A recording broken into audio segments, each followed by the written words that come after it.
With me this evening, we have a very interesting guest. Well, he's been here before. You all know this gentleman. He's Mr. Henry Brookson. How are you doing, sir?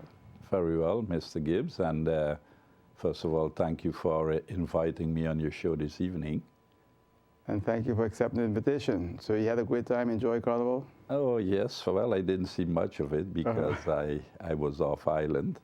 But I heard it was great for the people who visited it. And that's a good thing. So how are things going with you these days? Well, very good. You know, I've been now in retirement for 6 years. Mm-hmm. And, you know, I'm enjoying myself. I try to keep healthy.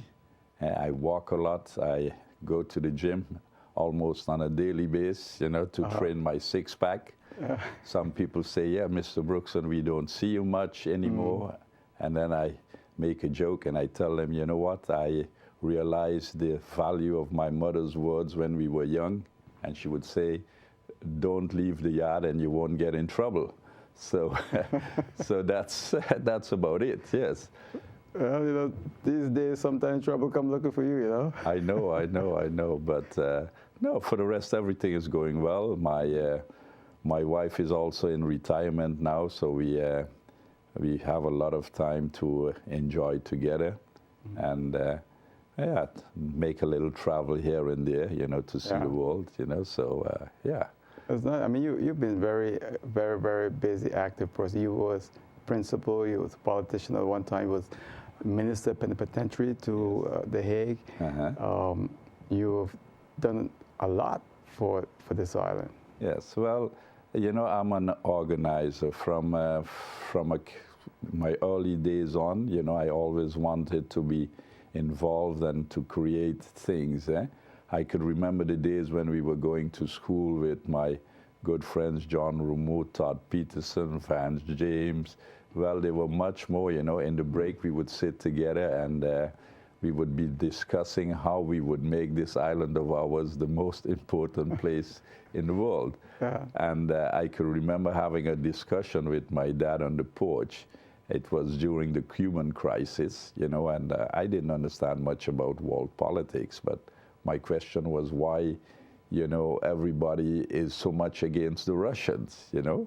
I said, they're people just like us. So at a certain point, I told him, I said, well, when I get big, I'm going to travel to Russia because I want to have some Russian friends. And you went to Russia? And I did go to Russia several times. We were there to promote St. Martin, and it was during the tenure of Mr. Julian Rollocks. He was then Minister of Commission of Tourism. But no, we did a good thing. And you brought some Russian businessmen here too? Yeah, we brought some Russian businessmen.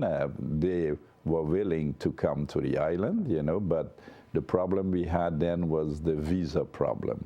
You know, you had to stand like 3 hours in line in Russia by the embassy in person to acquire a visa. And you know, most of these business people, they don't want that. They just don't have the time to do that. So Santo Domingo did solve it in a much better manner than we did, because they allowed the people to come to the island, and then at the airport, they just bought a visa, you know, just for a good amount of money. So on that side, they were making things easier for the Russian travelers and doing business. But in our situation, due to the fact that we're in constellation with Holland, you know, that they had different rules, you know, so it was not that easy. Yeah. But the guys had even opened up a travel agency to St. Martin called East West Travel. We went there to officially open that business. Was very nice. And but only thing, it went sour due to the fact that, you know, people had to, it takes so much time to get a visa. So that was the end of the story. Yeah. You also started an organization promoting fine cuisine and so forth. What's the name of that organization? Yes, we call it the Fête de la Cuisine. You know, we have a foundation called Top Promotion St. Martin. And our objective is to put St. Martin on the map, you know, in different countries, in different areas. Now, we focus mostly on on Europe because, you know, that is kind of my backyard. You know, I know people there, I have a network. And the objective of this Fête de la Cuisine is to give exposure to St. Martin, you know. We've had lengthy discussions, you know, with the Tourist Bureau, and they were saying, yes, but you don't promote our St. Martin chefs too much. The crux of the matter is that people in Holland know their own chefs much better. So we use them, you know, to say, hey, travel with your chef. This is a 3-star Michelin chef. This is a 2-star Michelin chef. He's coming to St. Martin.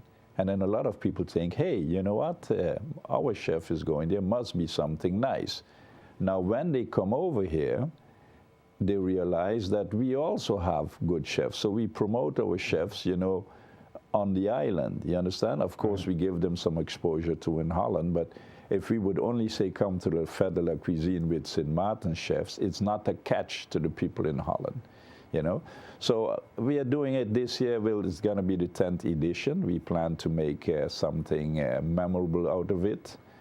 So far, we have 4 Belgian chefs, top chefs really, that have committed to come to the island. We have 2 Dutch chefs. Already we have Holland's biggest newspaper, De Telegraaf, who have committed to send one of their most important journalists, which is Willem Kool, of the Stan Huygens journals. The Stan Huygens journal is a column, a whole page column in De Telegraaf. And usually he gives us 2 big exposures during his visit here, a whole page of St. Martin.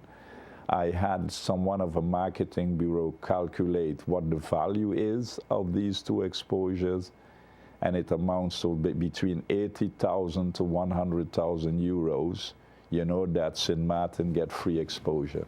So meaning that if St. Martin would have to buy the whole page or do that, they would need to spend this amount of money. So you see, you really get back your value, you know, for this kind of event. It's not only publicized in the Telegraaf, but we also have key major glossies. One of them is Art of Living, really a very beautiful magazine, you know, that covers top things like homes, expensive cars, art, you know, a magazine that is read by the high echelon of people in Holland, people who have the money to come to the island. So in that area, we are doing quite well. So now with the Belgium chefs on board, you know, it gives us now the opportunity to give more exposure to St. Martin in Belgium. And you know, Mr. Gibbs, it is needed because at the moment, as I understand it, we don't have a concrete representative of our island in Holland. I think they are in the process of doing something about that, but you know how it works in this world. You got to be out there. People have to be constantly hearing the name St. Martin, St. Martin, St. Martin. And it won't pay off at the moment because some people in the beginning they said, yeah, but you all have the Fête de la Cuisine. We are the visitors. It doesn't work like that because when we plan our event, it does not mean to say that people can pick up themselves right away to be part of that event. You know, they have to plan. But what they remember is the name St. Martin, and they remember, hey, it's a place where our top chefs went, so the cuisine, that island must be a nice island, so they will come and visit later. We do very little marketing in Europe. Yes. We do that. Interesting is to let people know that the same concept of Fête de la Cuisine, you know, we have exported it to Suriname. This year we will be keeping the 4th annual Fête de la Cuisine in Suriname. Suriname Airways picked up the concept right away, and they support us fully in that country by contributing in the tickets of the chef, contributing in the tickets of journalists, and that makes it quite easy, you know, to make an event, you know. So they really see the value of this thing, you know, for Suriname. So what about St. Martin? St. Martin government doesn't contribute much? Yes, St. Martin government in the past have contributed, of course, to the event. Of course, we would like to see this much better and a much bigger amount, because in no way we get the support of the biggest carrier, KLM, coming from Europe. While when you look at Air Suriname, they show the event on their in-flight magazine. You know, they show it on board of the plane, so they promote that, you know, way in advance, you know, which is a good thing. Have you approached KLM to see if they will be interested? Well, we have approached them several times in the past, but it was like knocking on, how you say that, of talking to a deaf man's ear, to put it that way. Yes, but I think maybe now they might have changed, because they have competition between TUI and okay, we are keeping both avenues open in approaching, you know, the both airlines and see what they can do. Yeah. You see, the airfare is already down through the competition. The airfares are tremendously down. I mean, so recently we paid a visit to Amsterdam to see my son, because he had just gotten a new home.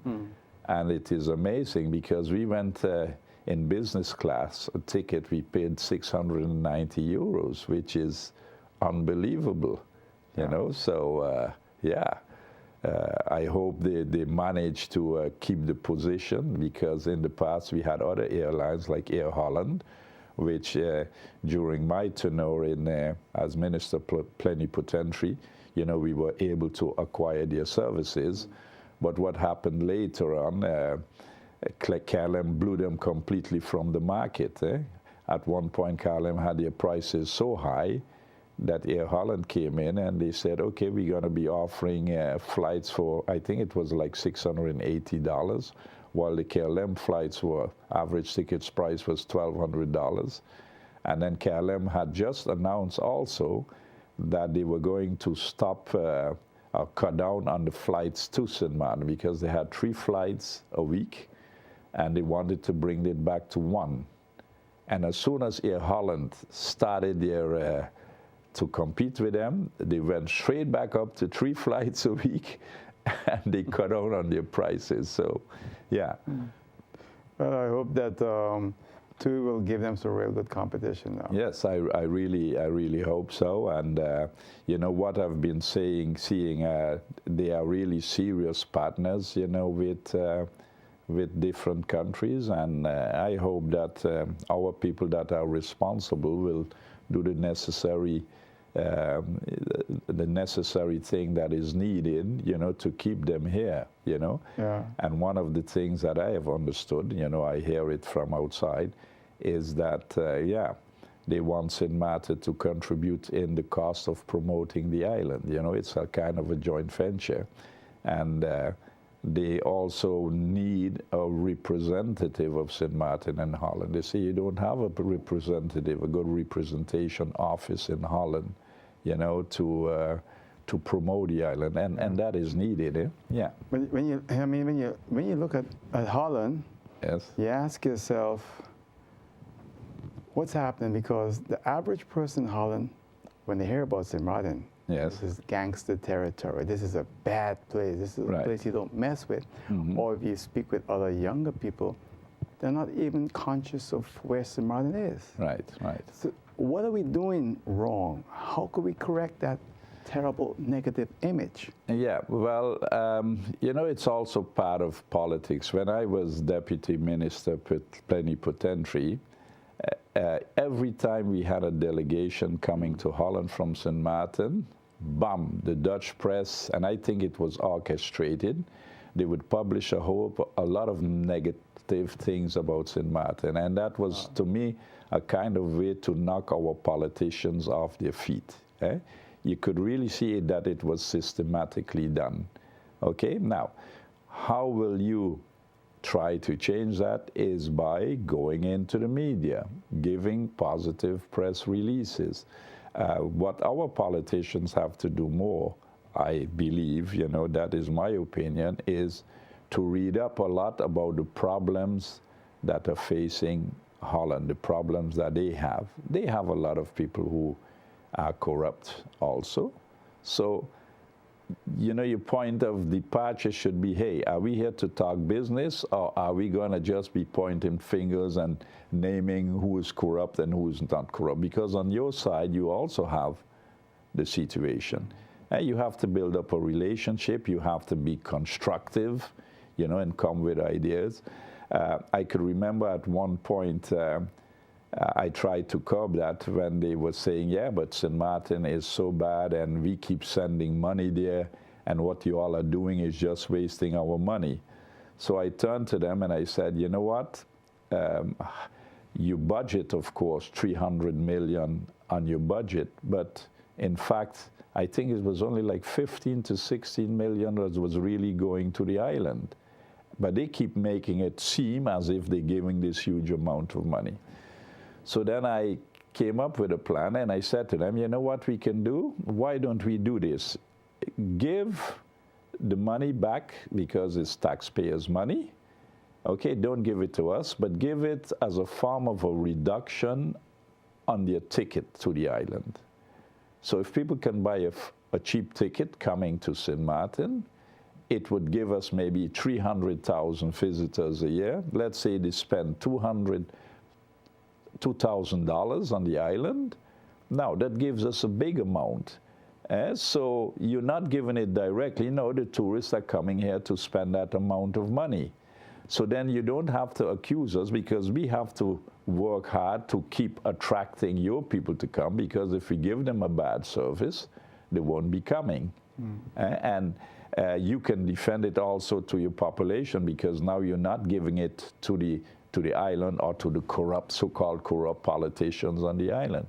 But they don't want to hear about something like that, because to me, the people in government of the Department of Kingdom Relations, you're going to put them out of a job, because, you know, they won't have anything to say anymore if you do it that way.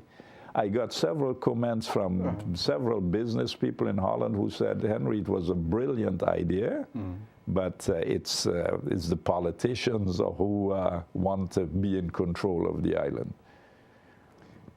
It's unfortunate, because I think that there's going to have to come a time when this back and forth and the negative image of St. Martin in the Netherlands cannot continue like this. We need to do something about it. It's just not right. And we can say all we want. Yes. I personally feel that from our side, we haven't done sufficient to try to curb that. Right. From our side. No, but that's true. You know, we have to change that. Of course, for certain politicians in Holland, the only way they could impress their people is by banging on St. Martin. And I don't have to call the two names that are constantly bashing us. Whilst on the other hand, you have other politicians. It's a pity that she has relinquished her position, because I think her name was Habashi, was the lady who was in the news saying she's going to work with the Hillary Clinton campaign. Right. You know, she was a fond proponent of the Antilles, you know, and you have others in different parties in the CDA also, you know, but yeah, politics is such a strange thing, Oral, because when something goes bad in a country, you know, to deviate the attention from the public, they start to bang on our islands. And to say, you know what, the Antilles is the cause of everything. And of course, people then in Holland are saying, yeah, they're sending so much money to the Antilles, you know, which is unfortunately not always true. And you change the perception of people.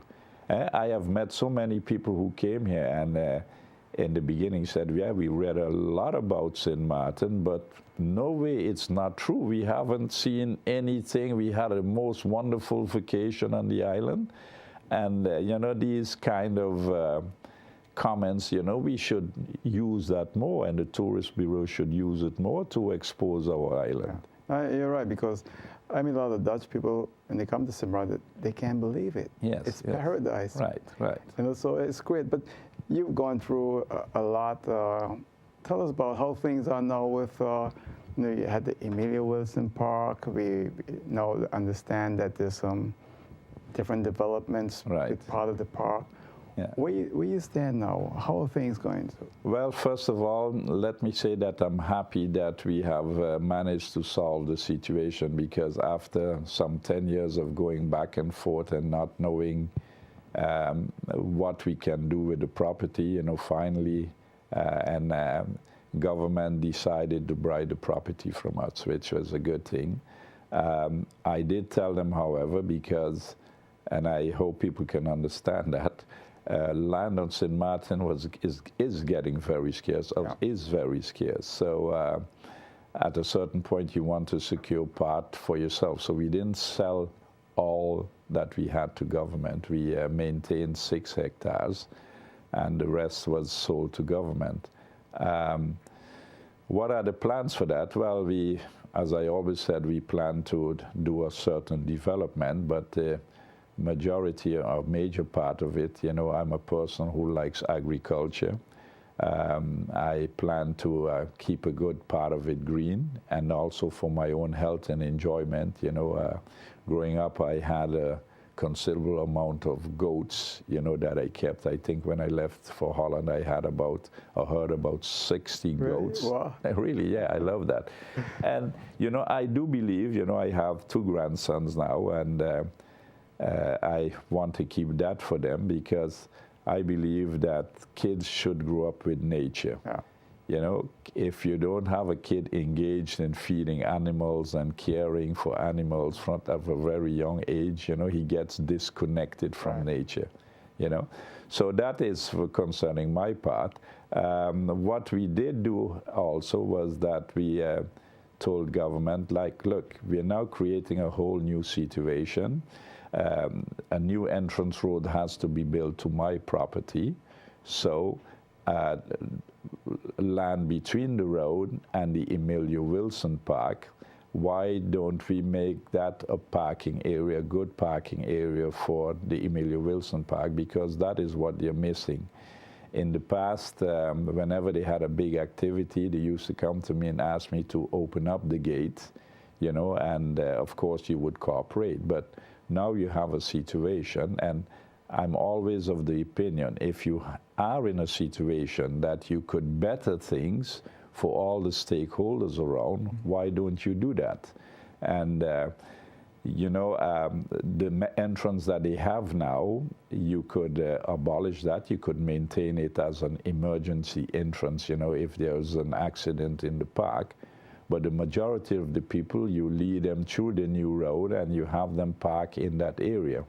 At the same time, you would be open up space within the park, because you will have less cars parked in the park itself. And you could use that area to make playing facilities for the youth, or even a swimming pool in there. You understand? So in a whole, you will be, contributing to the better development of the Emilio Wilson Park. A next thing that we discussed was that we would have a setback of 50 meters behind the park between my area and the park. We negotiated with government that that whole area would remain green. It's in the contract, and they are not allowed to build anything. At the same time, we also said that we would be donating part of our property, for the Charlotte Brookson Academy. That is the School for Performing Arts. While negotiating, and as time went on, as you know, the judge had handed down a verdict, to government, in which they had to pay several penalties to us if they didn't meet deadlines. Okay, what we did with the incoming government after the Marlin cabinet was there, the one who negotiated the deal with us, we said, okay, look, one of the things that took place was that they had to build the access road to our property within 3 months after the signing of the deed, which had to be in 2005. Okay.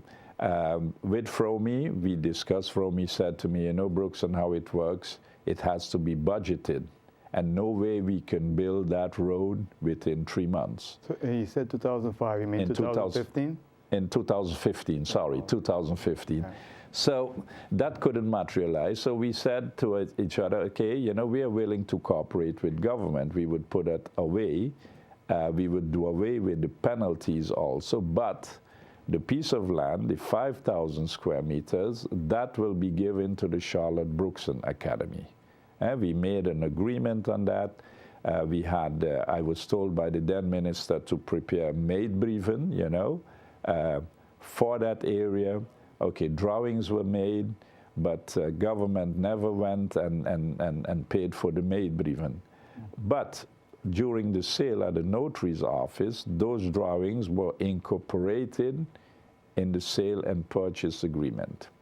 Now what happened is that with this whole rainforest thing, that government leased out all of the land to the rainforest. Even the land that there was an agreement on for, say, the school. Yeah, and for the parking area, yeah. Things that we negotiated, wow. You know, and I could. They violated the lease then. I mean, they violated the deed then. Well, they violated the agreements that were made and the attachments to the sale and purchase agreement, yeah. You know, and I was totally stunned because, first of all, if you're doing something, you know, you have a new situation, you try to create something better for the whole community. And the park, because if you give it out to Rainforest and Lease, how can we create a parking there while it was negotiated? The land for the school was also negotiated, but the government then just went in and signed off everything to Rainforest. So now we have to go back now to Rainforest, and depends on their goodwill, you know, if they want to, you know, give up the piece of land there for the school and for the Charlotte Brookson Academy. You know what surprised me, Mr. Brooks, is if that's in the deed, I don't know if it's in the deed, stipulated in the deed, you can't do that. Yeah. I mean, the government can't do that. No, it's that is true. It is not exactly, because when we were reached to the point that we had to sign at the notary's office, there was still the intention not to honor, you know, these agreements. But then I said, but listen, yeah, it's going to come. They say we're going to do it. It's signed that they will honor it. It's signed. Okay, let me explain. So they said, yeah, we're going to do it, Brooks, and you got to trust us. You know, I said, no, but then let us put the drawings, you know, of the meetbrief, let us attach it to the deed.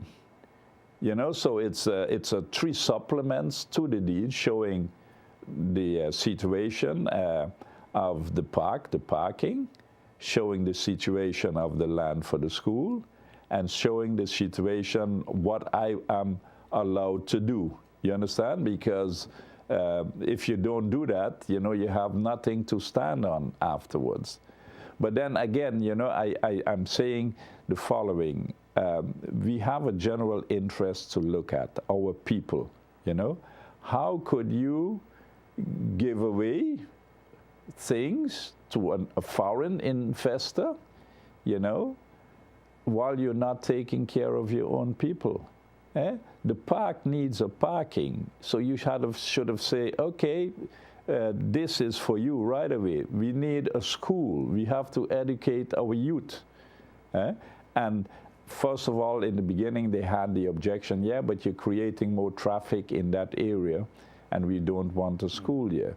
So then I was telling them, I said, but okay, if you say that, what is good for the goose is good for the gander. Why are you having the Rainforest Park there then?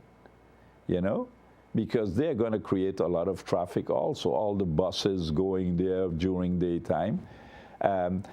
So then I said to them, why don't you make a roundabout here to alleviate traffic? And it's a good thing, because now in the plans, they have a roundabout plan there to come in that area, you know, with lanes for the buses to go into the Emilio Wilson of the Rainforest Park. You know, what's the problem is that if understand you correctly, if you have an agreement with government and these documents are supplement to the deed, Yes. then it has to be honored. Yes. Simple as that. Well, that is what I'm fighting for, and that is why I'm bringing it up here. Maybe it will have to take a next round that I will have to take them to court to honor these things, you know. Because it's in the interest of the people, actually. It's not even in your interest. It is not in my interest. I mean, see, here I'm fighting for something for the betterment of the community on a whole. Right. And, you know, they just squandered off the education of our youngsters, because this school, Oral, you could look at it how you want. People say, yeah, but it carries your mother's name. I say, so what? I say, my mother is already dead and gone. She is 6 feet under the ground, to put it bluntly. I mean, I say, there's nothing in there for, it's nice that her name is being honored. But the important thing is, it's about St. Martin children. And being an educator, that's why I'm fighting hard for that, because we have different students. We have students that are academically inclined. We have students that are technically inclined, but we also have students that are artistically inclined.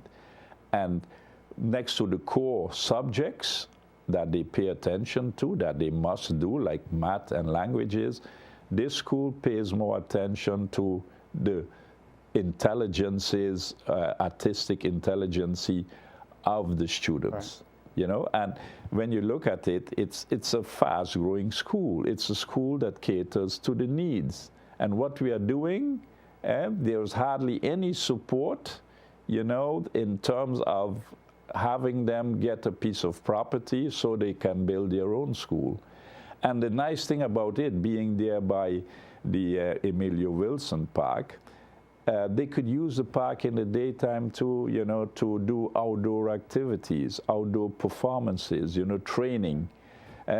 Advantage for the park is that you could involve the students in cleaning up the park, making them responsible and things like that. So there's a whole lot of advantages that you have there. The school can make use then of the parking in the daytime for parents visiting the school. Next thing you don't hear them talk about with the whole development of the with Rainforest is that they work to build a catchment area for water. You know, when we have a cloud burst, you remember the flooding from many, many years ago?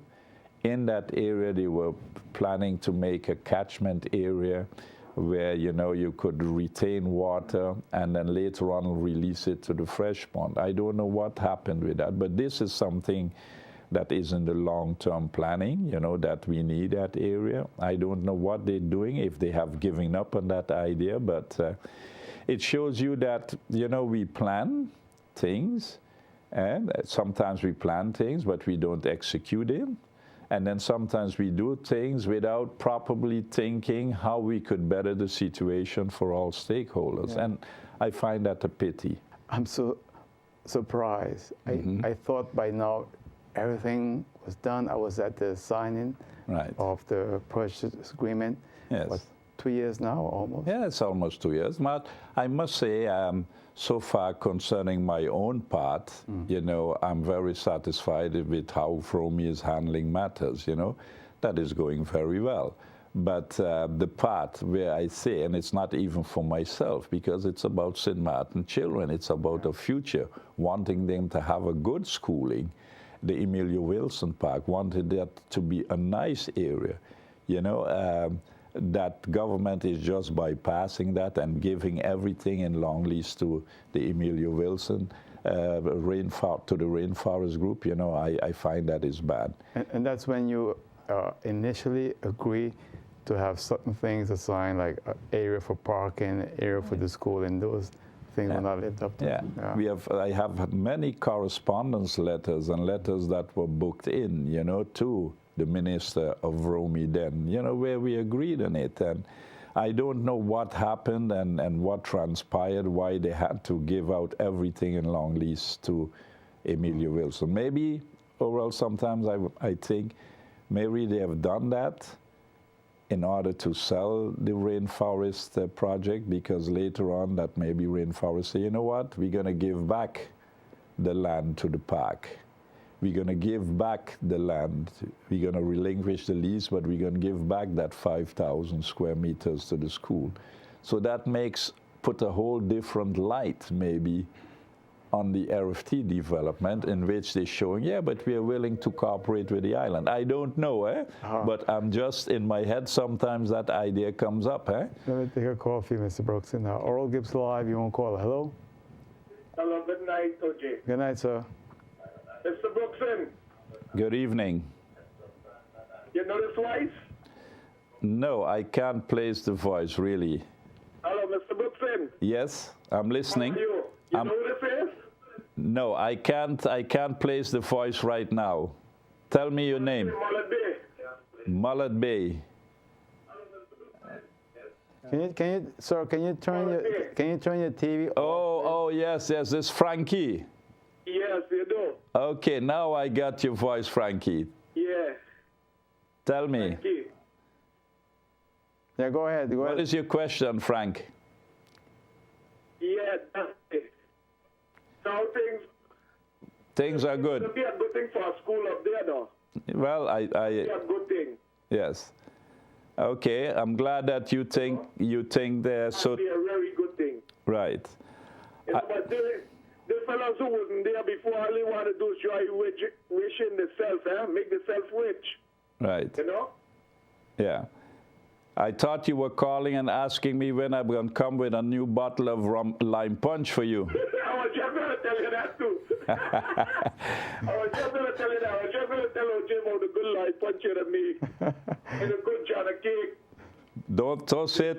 They get the whole Samaritan up there on Saturday. They don't want that. Exactly. You don't bring them on the beach with me, man. That's my boy. That's my good partner there. All right. Okay, thank you, Frank. Okay. Yeah. All right, thanks, Colin. Okay, then. All right. Okay. Have a good night, You too, night. thanks. Okay, bye. Okay. All right. Well, what I wanted to mention to I think that the RFT development is a positive thing for St. Martin. No, really, because, as we said, we needed more attractions for the tourists, and it's good that they're here, because I was an advocate when we were negotiating with them. I was for it, The only thing what I find should have been done better is that government could have managed a better deal for St. Martin. Okay, I even wonder if they were not supposed to tender the whole situation, because if you have a government property, right, and you say, okay, we need an attraction park for the island. Okay, Rainforest is one of the people that came forward. Why not tender it? Have it an open tender, and you invite other attraction park in the United States or from somewhere else, and you make your requirements. You say, we need this, okay? You're not only allowed to build up more than 5%. I would have loved to see how many other companies would have been involved in tendering for that, and which government would have gotten a better deal, because right now I think the lease agreement is for $1.25 per square meter. Okay? From the side of Rainforest, I think they have negotiated well, because that is the business, of negotiating, in which they offered government, they said, okay, we're going to pay for the roundabout. Now, some roundabout costs, in my estimate, because I'm busy with my own infrastructure, it's going to be maybe $1 million that you're paying or contributed. Let it be maybe 1.5, I don't know.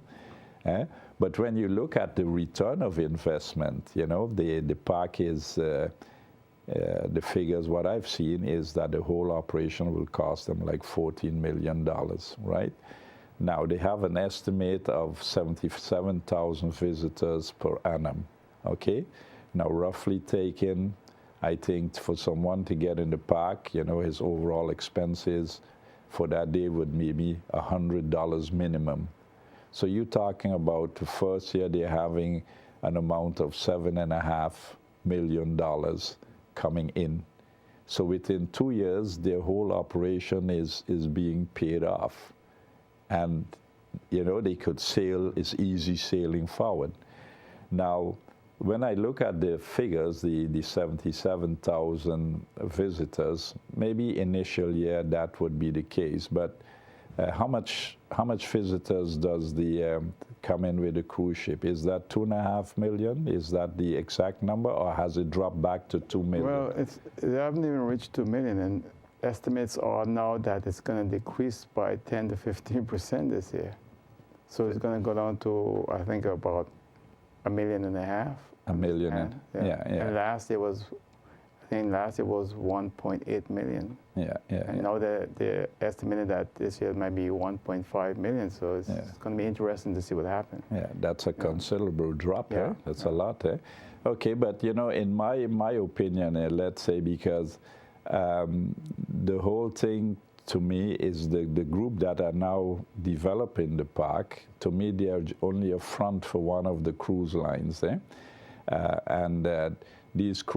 of the cruise lines is providing the funding, and they are getting back their money by the sales of the tickets on board, you know, by selling the tours and so on.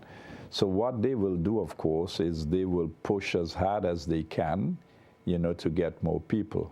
I think this cruise line alone accounts for 800 to 900,000 people that come on the island. So alone from their company, you would say if they would get 10% to come, that's already 90,000. And then the other cruise line. So to me, the figure that they have on paper is, of course, very conservative. But to me, I think it's going to be more realistic, like between 120 to 150,000 people. I don't think they're going to have any problems meeting the numbers that they estimate in terms of going to the park, for sure. Right. So which means to say that maybe in 1 year they will have back all their costs, the money that they put in the park. You know, that's I call that a sweetheart deal. And you know, I'm not jealous because I wish I was in their situation, but I'm more concerned from our island side, which I'm saying that we could have gotten more out of this deal. I can see your point, Mr. Brookson, and but as I said, Martin, and you are St. Martin too, we're being screwed. Yeah.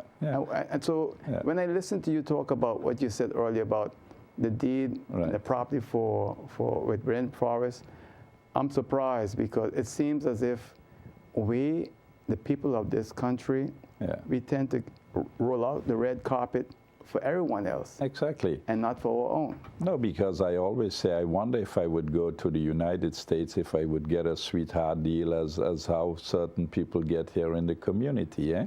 But okay, who to blame for that? We are to blame ourselves because we have to negotiate and we have to be, you know, taking the interest of our island more at heart. And there's with so many things, you know, I walk a lot in the morning, and you know, when you walk, you really see things much closer. And then you say, what does it take, you know, to really improve situation of the island? Let's take, for instance, Mullet Bay Beach, you know. I go there every Sunday, but then to see the amount of trash that is there on the beach, you know, people just, you know, dispose of their garbage. Sometimes they don't even dispose it neatly in a garbage bin. While maybe 50 yards away, there's a huge garbage bin, you know, that they could just need to walk there and throw their garbage in it, you know. But then also the situation of the restrooms, you know, they have these, how you call them? Yes, they have them there, you know, and when you go there too, you know, it is so nasty, you know, to put the words. I mean, so here you're on the main beach of our island. You have tourists coming here and you can't offer the service of a clean toilet. You know, oftentimes I say, what does it take to come up with a good solution? Why don't you privatize it? There are these mobile restrooms, you know, give someone a concession, you know, let him park up there and let him make money, you know, at the same time, you know, and then you have a decent situation because, you know, you have to sell our island. You're watching Oral Gibbs Law with Mr. Henry Brookson. So, Mr. Brookson, what else we almost out of time. So oh my goodness, it went so fast, because one of the things I wanted to touch on, Oral, is that we, we have to step up our actions where it concerns education and sports for our youth. Of course, the present government is doing a good job. I know they lack funds, to execute certain things, but I mean, let's say in the past there has been a proposal. Why don't we have a special lottery here on the island, to that people could bet on, and then we use the monies, from that lottery for the good cause of educating our youth and building sport facilities, and I'm so happy that we have a Minister of Finance who is really serious about taking the people's business at heart. So maybe he could look into this and see how we could set up something like that to generate funds, for our youth. I would really love to see that, because being an ex-educator, I have the children, the future of St. Martin at heart. Well, so, yeah.